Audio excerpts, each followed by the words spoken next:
chers amis. Après vous avoir parlé de la santé externe et de la santé interne, je vais évoquer aujourd'hui la santé cérébrale. Le cerveau est de loin l'organe le plus complexe du corps humain. Les scientifiques, les neurologues, etc.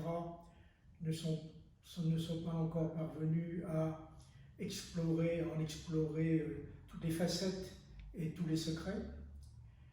C'est pourquoi je vais vous en parler d'une manière pragmatique, le bon sens, pour essayer de vous faire comprendre pourquoi il est si important d'entraîner son cerveau. Chacun sait que le cerveau commande tous les faits et gestes quotidiens, toutes les pensées, toutes les idées. Or, il faut savoir que les faits et gestes quotidiens sont routiniers. Les activités privées comme les activités professionnelles, quel que soit le métier, sont plus ou moins d'habitude. Ce qui fait que le cerveau, plus exactement les milliards de neurones qui composent le cerveau, seulement une partie d'entre eux sont sollicités pour réaliser, commander tout ce que nous faisons chaque jour. Donc, d'autres milliards de neurones, eux, ne fonctionnent pas du tout ou très peu. D'où l'expression sports cérébraux. Les sports cérébraux, justement, c'est pour faire en sorte que le cerveau travaille d'une manière différente et que d'autres neurones viennent compléter leurs activités grâce à ces sports cérébraux, comme les mots croisés, les jeux d'échecs, les jeux de Go, les jeux de société, les jeux de cartes, etc. Mais, selon moi, la discipline qui est la plus apte à bien entraîner le cerveau pour qu'il soit en pleine forme, c'est à l'évidence le Tai Chi.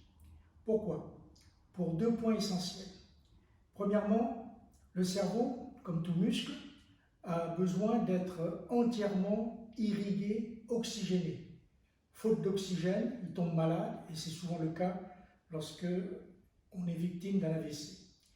Or, l'oxygénation est le résultat d'une respiration profonde et consciente que nous pratiquons dans le Tai Chi. Et grâce à cette respiration profonde et consciente, on arrive à oxygéner, à irriguer parfaitement le cerveau et ainsi le maintenir en bonne santé. Le deuxième point, je disais tout à l'heure qu'il y a des milliards de neurones qui ne travaillent pas. Eh bien, du fait que le Tai Chi fait appel à l'imaginaire, évidemment, ça oblige ces neurones feignants, si je puis dire, à se mettre en activité. Par exemple, je rappelle les fonctions. Première fonction, coordination entre le souffle et le mouvement. Déjà, ça c'est quelque chose auquel le cerveau n'est pas habitué dans la vie courante. Deuxième fonction, la lenteur. Il n'est pas non plus habitué, puisque dans la vie courante, tout se fait rapidement. Il faut qu'il s'adapte donc à la lenteur. Troisième fonction, une fois que la coordination du souffle et du mouvement se fait, il faut le coordonner avec les déplacements. Complication supplémentaire. Et enfin, très grande complication, lorsqu'il s'agit d'une série de séquences, comme dans un Taolu, plus le Taolu est long, plus le mémoriel doit travailler pour pouvoir justement mémoriser cette chorégraphie qui est plus ou moins longue. Vous imaginez que dans ces conditions-là, le cerveau travaille d'une manière totalement inhabituelle et il faut absolument qu'il s'adapte pour vous permettre de faire ces mouvements. D'ailleurs, c'est une science expérimentale en quelque sorte. Parce que quand vous n'arrivez pas à faire un mouvement, dites-vous bien, ce n'est pas votre corps qui ne fonctionne pas bien. C'est tout simplement le cerveau qui n'a pas été capable d'ordonner le mouvement correct. Donc il faut l'aider à faire son travail. Le corps aide le cerveau à faire son travail. Et une fois que vous arrivez à faire un mouvement, vous pouvez vous dire « Ah, mon cerveau a compris, il me permet maintenant de faire ce mouvement que je n'arrivais pas à faire auparavant, d'où l'idée de l'unité du corps et de l'esprit. Et puis, quelque chose de tout à fait particulier au Tai Chi aussi, c'est la méditation, ou l'état méditatif. Pourquoi est-ce important? Parce que le cerveau, qui est un muscle, fatigue. Il faut qu'il se repose. Comment faire pour se reposer? Bien sûr, il y a le sommeil, mais le sommeil est également perturbé par les rêves, les mauvais rêves quelquefois. Et donc le cerveau n'est pas reposé. Et quand on se lève le matin, par exemple, on a l'impression d'être encore fatigué, tout simplement parce que le cerveau est encore fatigué. Alors comment faire pour l'aider à se reposer?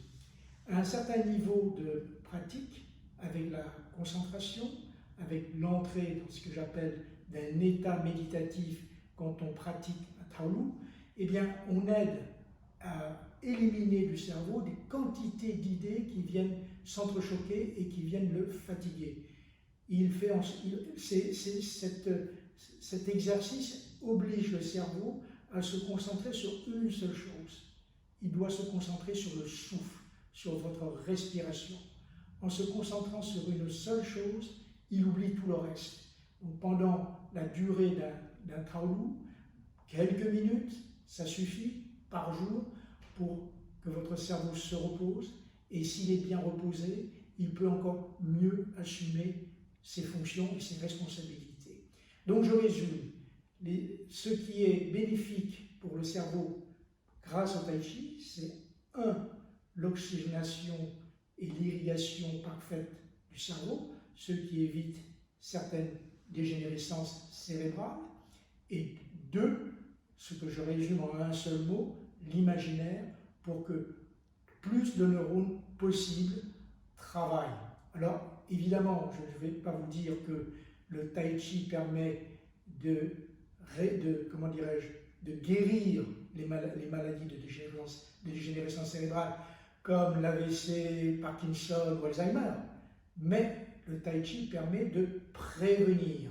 Si on travaille bien pendant longtemps, le cerveau, justement, évitera de tomber dans cette forme de dégénérescence. Merci les amis de m'avoir écouté et bon courage. Au revoir.